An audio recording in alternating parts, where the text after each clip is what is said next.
How many of you have lost someone by the end of a firearm, or by whoever, or for any reason? People have been debating on gun control for decades, and this has been resulting in mass hysteria for many people throughout the world. This is a topic I've been dealing with ever since high school, so my knowledge on this issue is close to second nature to me, really.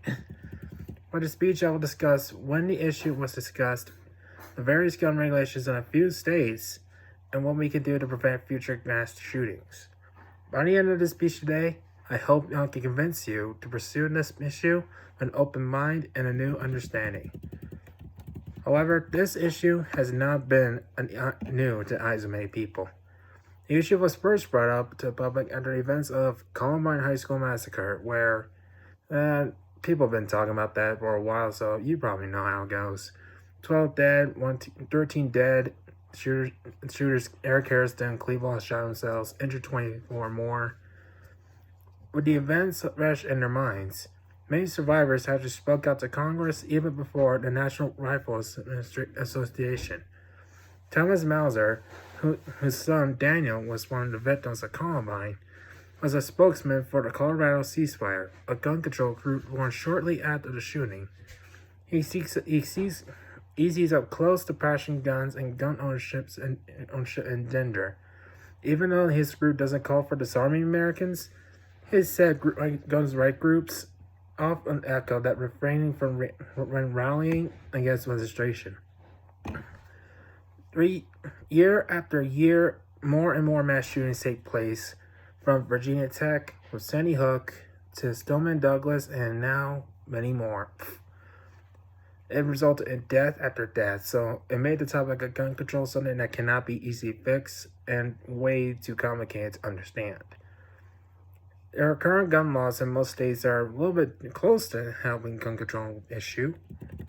For example, Michigan, Hawaii, California, and a few more actually require registration to even own a firearm for states that are high in crime, while a few states don't require a registration to own, which is a bit concerning to many people. In 2018, 13,958 people in the U.S. died from firearms suicide, accounting for 35.1% of total deaths from firearms. And firearms were the means for about 74% of homicides in 2018. Along with gun control, there are a few ways we can stop any further mass shootings. One example is that we can fund the CDC, the Central Disease Control, to research into gun violence and developing data on gun ownership and violence that we could be used to inform policies that could cut down on gun violence and mass shootings. Another method is to combat gun violence is to implement universal background checks. Research shows that required background checks on all gun sales have 35% fewer gun deaths per capita between 2009 to 2012, and research from the nonpartisan RAND Corporation estimates universal background checks could prevent 111,000 homicides per year. No matter what can happen, we can only hope for the future that we can make a small difference in this world to prevent more future gun violence. There will always be non-stop violence, no matter where you go. Believe me. But at least there will be some hope in this world.